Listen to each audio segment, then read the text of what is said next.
হজরত মূসা আলাইহিসসালামের যুগের কথা। ফেরাউনের রাজত্ব তখন তুঙ্গে। নীল নদের দুই পারে তার ক্ষমতার ছায়া এতটাই গাঢ় যে সাধারণ মানুষ তার নাম উচ্চারণ করতেও কণ্ঠ নামিয়ে নেয়। রাজপ্রাসাদের সোনালী মিনার থেকে শুরু করে মাটির কুড়ে ঘর পর্যন্ত সবখানে একটাই সত্য প্রচলিত, ফেরাউনই ঈশ্বর। কিন্তু সত্য কি আদেশে বদলায়? মিশরের পূর্বপ্রান্তে একটা ছোট্ট গ্রাম আইনুস সাবা। খেজুর গাছের সারির আড়ালে লুকিয়ে থাকা এই গ্রামে বাস করত এক যুবক, নাম কালিব ইবনে ইউসুফ। বয়স মাত্র ২২, কিন্তু চোখে এমন একটা গভীরতা আছে যে বয়স্ক মানুষরাও মাঝে মাঝে অবাক হয়ে তাকিয়ে থাকে। সে ফেরাউনের সেনাবাহিনীতে কাজ করে, তীরন্দাজ বিভাগে। ধনুক ধরার হাত এতটাই নিখুঁত যে তার কমান্ডার প্রায়ই বলে, কালিবের তীর কখনো লক্ষ্য মিস করে না। পদমর্যাদা আছে, বেতন ভালো, মায়ের মুখে হাসি আছে, জীবন ঠিকঠাক চলছে। কিন্তু কালিবের মনের ভেতরে একটা আগুন জ্বলছে, গোপন, দীর্ঘদিনের। এমন একটা প্রশ্ন যা সে কাউকে বলতে পারে না, কারণ এই প্রশ্ন করাটাই এখানে মৃত্যুদণ্ডের সমান। এই পাথরের মূর্তিগুলো কি সত্যিই ঈশ্বর? এরা কি আমার কথা শোনে? আমি যখন রাতে একা বসে থাকি, ভেতরে যে শূন্যতা অনুভব করি, সেটা কি কেউ দেখতে পায়? সে মূর্তির সামনে মাথা নমায়, সবার মতো, কিন্তু ভেতরে কোনো প্রশান্তি আসে না। একটা অস্থিরতা বুকের মধ্যে বাসা বেঁধে আছে যেন বহু বছর ধরে। একদিন রাতে ডিউটি শেষে ফিরছিল কালিব। চাঁদ নেই আকাশে, তারাগুলো ছাড়া চারদিক ঘন অন্ধকার। নীল নদের পার ধরে হাঁটছিল সে। এই পথটাই ছোট। হঠাৎ একটা শব্দ। সে থামল। সৈনিকের প্রবৃত্তিতে হাত গেল তীরের দিকে।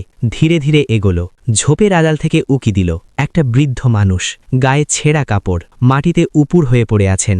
শরীরটা কাঁপছে, কিন্তু এটা ভয়ের কাঁপুনি নয়। তিনি কাঁদছেন, কিন্তু শুধু কাঁদছেন না, বলছেন ফিসফিস করে, কারো সাথে কথা বলছেন যেন, একটা অদৃশ্য সত্তার সাথে, এতটাই আন্তরিকভাবে, এতটাই কাছ থেকে, যেন পাশেই কেউ বসে শুনছেন। কালিব গান পাতল, হে আমার রব, তুমি তো জানো আমি কত দুর্বল। আমার হাত দুটো কাঁপে এখন। আমার ছেলেকে ওরা ধরে নিয়ে গেছে আজ, বলেছে শ্রমিক হিসাবে কাজ করাবে ফেরাউনের পিরামিডে। আমি একা বুড়ো মানুষ, কোথায় যাব? কিন্তু তোমার কাছে আসতে পারি, তুমিই তো যথেষ্ট আমার জন্য, তুমিই তো সব জানো। কালিব পাথরের মতো দাঁড়িয়ে রইল। বুকের ভেতরে একটা অদ্ভুত কম্পন শুরু হলো। রব, এই শব্দটা তো মূর্তির ক্ষেত্রে ব্যবহার হয় না। এই বৃদ্ধ কার সাথে কথা বলছেন? কোনো অদৃশ্য সত্তার সাথে? এত ভরসা নিয়ে, এত আস্থা নিয়ে, যেন সে নিশ্চিত ওপাশা কেউ আছেন, মনোযোগ দিয়ে শুনছেন। এই বৃদ্ধের মুখে ভয় নেই, আতঙ্ক নেই, বরং কষ্টের মধ্যেও একটা অদ্ভুত দৃঢ়তা আছে। কালিব সরে গেল, কিন্তু পা চলল না। সে অন্ধকারে দাঁড়িয়ে রইল, বুকে হাত দিয়ে। জীবনে প্রথম সে অনুভব করল, সে যা খুঁজছিল সেটা হয়তো এই বৃদ্ধ মানুষটা পেয়ে গেছেন। সকালে বৃদ্ধ উঠে দাঁড়ালেন, মুখে একটা অপার্থিব শান্তি, যেন সারা রাত কেঁদে কেঁদে হালকা হয়ে গেছেন, যেন ভেতর থেকে কেউ একটা বিশাল বোঝা নামিয়ে দিয়েছেন। কালিব সামনে এলো, বলল, বাবা, আপনি রাতে কার সাথে কথা বলছিলেন? শামন তাকালেন, চোখে ভয় নেই, বরং একটা নরম হাসি। আল্লাহর সাথে। আল্লাহ কে? শামন একটু থামলেন, তারপর বললেন, বসো বেটা, এই গল্প একটু লম্বা। সেদিন থেকে শুরু হলো এক অদ্ভুত সম্পর্ক। শামনের নাম শামাউন। তিনি বনি ইসরায়েলের একজন সাধারণ মানুষ। কোনো ক্ষমতা নেই, সম্পদ নেই, কিন্তু তার বুকে এমন একটা বিশ্বাস আছে যেটা ফেরাউনের পুরো সাম্রাজ্য দিয়েও কেনা যায় না। কালিব প্রতিদিন আসতে লাগল, সন্ধ্যায়, গোপনে। নদীর পাড়ে বসে শামুন তাকে বলতেন, আকাশকে বানিয়েছেন, তারাকে জ্বালিয়েছেন, মানুষকে সৃষ্টি করেছেন। বলতেন এক সত্তার কথা, যিনি দেখেন, যিনি শোনেন, যিনি জানেন, কিন্তু তাকে দেখা যায় না। কালিব প্রশ্ন করত, তাকে দেখা যায় না, তাহলে বিশ্বাস করব কিভাবে? শামুন হাসতেন, বলতেন, বাতাস দেখা যায় না, কিন্তু গাছের পাতা কাঁপলে বুঝতে পারি বাতাস আছে। আল্লাহকে দেখা যায় না, কিন্তু তার নিদর্শন চারদিকে। তুমি কি কখনো রাতে একা বসে অনুভব করনি কেউ একজন দেখছে? কালিব চুপ হয়ে যেত, কারণ সে অনুভব করেছিল, বহুবার করেছিল।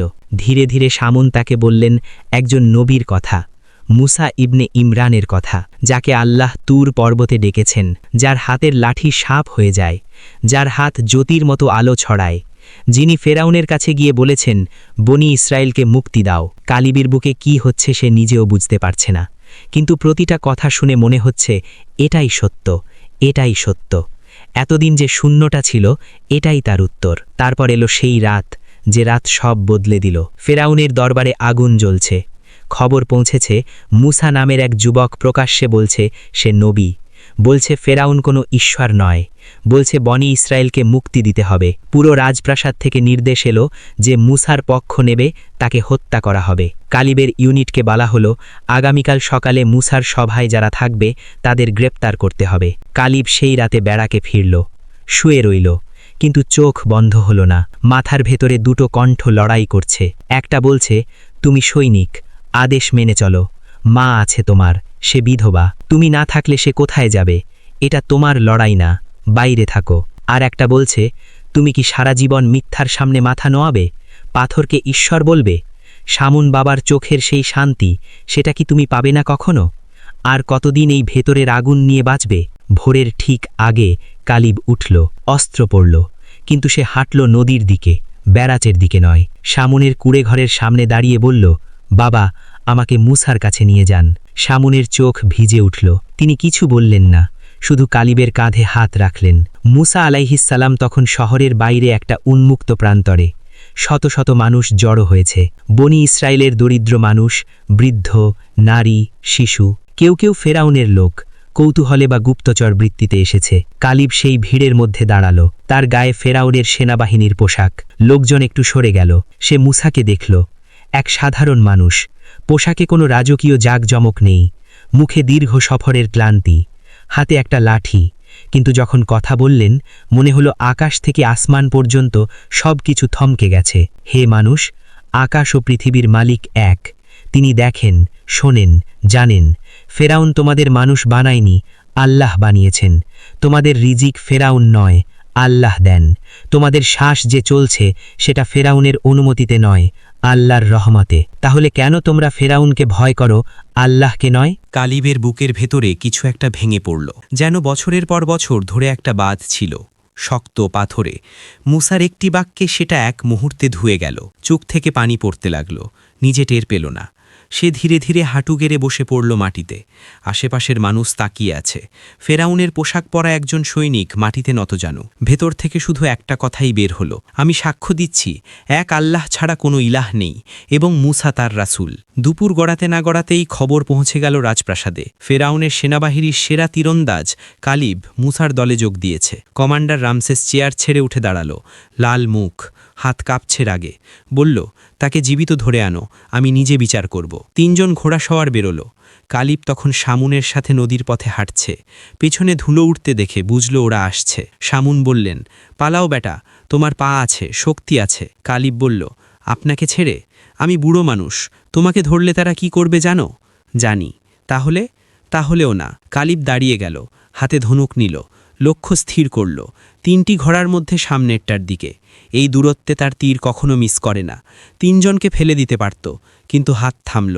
মুসার কণ্ঠস্বর মনে পড়ল, আল্লাহ দেখেন। সে ধনুক নামিয়ে রাখল। 3 ঘোড়া সওয়ার এসে থামল। কালিবকে চিনতে পারল।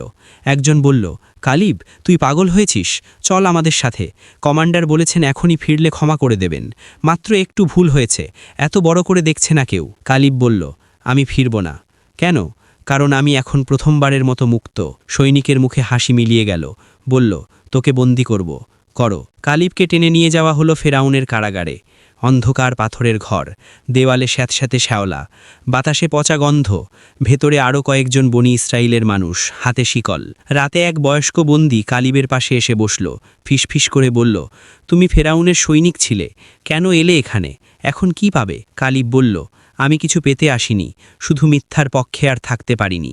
সত্য দিয়ে কারাগার থেকে বের হওয়া যায় না। কালিব একটু চুপ করে রইল, তারপর মৃদু হাসল। শামুন বাবা একদিন বলেছিলেন, আল্লাহর কাছে সবচেয়ে বড় কারাগার হল মিথ্যার মধ্যে থাকা, আর সবচেয়ে বড় মুক্তি হল সত্যকে ধরে রাখা, যদিও শরীরে শিকল পরানো থাকে। বয়স্ক বন্দী চুপ হয়ে গেল, দীর্ঘক্ষণ কিছু বলল না। তারপর ধীরে ধীরে বলল, তোমার মতো কাউকে আগে দেখিনি। কালিব বলল, আমিও আগে এরকম ছিলাম না। মানুষ বদলায় যখন সত্য খুঁজে পায়। 3 দিন পর ফেরাউনের দরবারে বিচার। বিশাল হলঘর, সোনার থামে আলো ঝিকমিক করছে। 2 পাশে সশস্ত্র সৈনিক, সিংহাসনে ফেরাউন, মাথায় সোনার মুকুট, চোখে হিমশীতল দৃষ্টি। কালিবকে দাঁড় করানো হলো। ফেরাউন উপর থেকে নিচ পর্যন্ত দেখল। বলল, তুই আমার সেনাবাহিনীর একজন, আমি তোকে বিশ্বাস করেছিলাম, প্রশিক্ষণ দিয়েছিলাম, আর তুই মুসার পক্ষে গেলি? কালিব সরাসরি চোখ রাখল, বলল, আমি মুসার পক্ষে যাইনি, আমি সত্যের পক্ষে গেছি। দরবার নিস্তব্ধ হয়ে গেল। ফেরাউন ধীরে ধীরে বলল, আমি কি সত্য নই? না। একটি শব্দ, কিন্তু পুরো দরবারে বজ্রপাতের মতো পড়ল। পাশের মন্ত্রীরা একজন আরেকজনের মুখ দেখাদেখি করল। সৈনিকদের হাত তরবারির দিকে গেল। ফেরাউনের মুখ লাল হয়ে উঠল, দাঁতে দাঁত লাগল, কণ্ঠ নিচু হয়ে এলো, যেটা রাগের সবচেয়ে ভয়ঙ্কর লক্ষণ। একে মৃত্যুদণ্ড দাও। ঠিক সেই মুহূর্তে পেছনের সারি থেকে একটা কণ্ঠ উঠল, মহামান্য ফেরাউন, আমি একটু বলতে চাই। সবাই ঘুরে তাকালো। একজন বয়স্ক মন্ত্রী, সাদা দাড়ি, শান্ত মুখ, কিন্তু চোখে এমন একটা দৃঢ়তা আছে যা দেখে অনেকে অবাক হলো। এ তো ফেরাউনের সবচেয়ে বিশ্বস্ত উপদেষ্টা, বছরের পর বছর পাশে থেকেছেন। এই মানুষ আজ কেন উঠে দাঁড়িয়েছেন? মন্ত্রী বললেন, এই যুবক যদি মিথ্যুক হয় তাহলে তার শাস্তি তার উপরেই পড়বে, কিন্তু যদি সে সত্য বলে থাকে তাহলে আপনি কি সত্যের একজন পথিককে হত্যা করতে চাইছেন? কখনো কি কোনো রাজা সত্যকে হত্যা করে টিকে থাকতে পেরেছে? দরবার নিঃশ্বাস আটকে রইল। ফেরাউন সেই মন্ত্রীর দিকে তাকালো দীর্ঘক্ষণ, তারপর বলল, তুইও কি? মন্ত্রী ধীরে ধীরে বললেন, আমিও সাক্ষ্য দিচ্ছি, এক আল্লাহ ছাড়া কোনো ইলাহ নেই। পুরো দরবার যেন পাথর হয়ে গেল। ইতিহাসের পাতায় এই মন্ত্রীর নাম লেখা আছে, হিজকিল, যাকে কেউ কেউ বলেন মুমিনে আলে ফেরাউন। ফেরাউনের পরিবারের একজন, যিনি তার ঈমান লুকিয়ে রেখেছিলেন বছরের পর বছর, কিন্তু সেদিন আর পারলেন না। একজন সাধারণ যুবকের সাহস দেখে তার ভেতরের ঈমান বিস্ফোরণের মতো বেরিয়ে এলো। আল্লাহ নিজে কোরআনে এই মানুষটির কথা বলেছেন, সূরা গাফিরে। সেই রাতে কারাগারে কালিব একা বসে, মৃত্যুর আদেশ আসতে পারে যে কোনো মুহূর্তে। হিজকিলও এখন বন্দী, দরবার থেকে বের হতে পারেননি। অন্ধকার ঘরে বসে কালিব নিজেকে পরীক্ষা করল, ভয় আছে কি? সে অবাক হলো, গভীর থেকে গভীরে খুঁজে দেখল, ভয় নেই। না মৃত্যুর নয়, না যন্ত্রণার নয়। তার পরিবর্তে বুকের মধ্যে একটা অদ্ভুত প্রশান্তি, যেটা আগে কখনো ছিল না। যে শূন্যতা বছরের পর বছর তাকে কুড়ে কুড়ে খেত, সেটা নেই। সে মাটিতে কপাল রাখল, চোখ বন্ধ করল, ফিসফিস করে বলল, হে আল্লাহ, সমুন বাবা যেভাবে ডাকতেন আমিও সেভাবে ডাকছি। আমি জানি না সামনে কি আছে, হয়তো আর সূর্য দেখব না, কিন্তু তোমাকে জেনে গেছি, এটাই যথেষ্ট। এই একটা রাতও যদি পাই তোমার কাছে মাথা রাখার, এটাই আমার জীবনের সেরা রাত। ঘুম এলো, এমন গভীর, এমন শান্ত ঘুম, যেটা সে সারা জীবনেও পায়নি। ভোরের আলো ফোটার আগে কারাগারের দরজায় শব্দ হলো। কালিব উঠে বসল, হাত শক্ত করল, কিন্তু দরজা খুলতেই দেখল শামুন। বৃদ্ধ কাঁপতে কাঁপতে ঢুকলেন, বললেন, মুসা আলাইহিসসালাম রাতভর দোয়া করেছেন, আর হিজকিলের প্রভাবে ফেরাউন আপাতত দণ্ড স্থগিত করেছে। কিছুদিনের সময় পাওয়া গেছে। কালিব উঠে দাঁড়ালো, শামুনকে জড়িয়ে ধরল। বৃদ্ধ বললেন, বেটা, তুমি ভয় পেয়েছিলে? কালিব একটু ভাবল, তারপর বলল, বাবা, আমি প্রথম দিন আপনাকে জিজ্ঞেস করেছিলাম আল্লাহ কে? হ্যাঁ, এখন বুঝেছি, আল্লাহ হলেন যাকে ডাকলে বুকের সব অন্ধকার চলে যায়, মৃত্যুর মুখে বসেও যার নাম নিলে ভয় পালিয়ে যায়। সারা জীবন খুঁজছিলাম, পেয়ে গেছি। শামুনের বুক ভেঙে কান্না বেরিয়ে এলো। কালিবের গল্প সেখানেই শেষ নয়। মাস কয়েক পরের কথা, লোহিত সাগরের তীরে সেদিন এক অলৌকিক দৃশ্য। হাজার হাজার বনি ইসরাইল, সামনে বিশাল সমুদ্র, নীল, গভীর, অন্তহীন। পেছনে ফেরাউনের রথ, ঘোড়া, সৈনিক ধুলো উড়িয়ে আসছে, চিৎকার করছে, মানুষ কাঁদছে, দৌড়াচ্ছে, একে অপরকে ধরছে।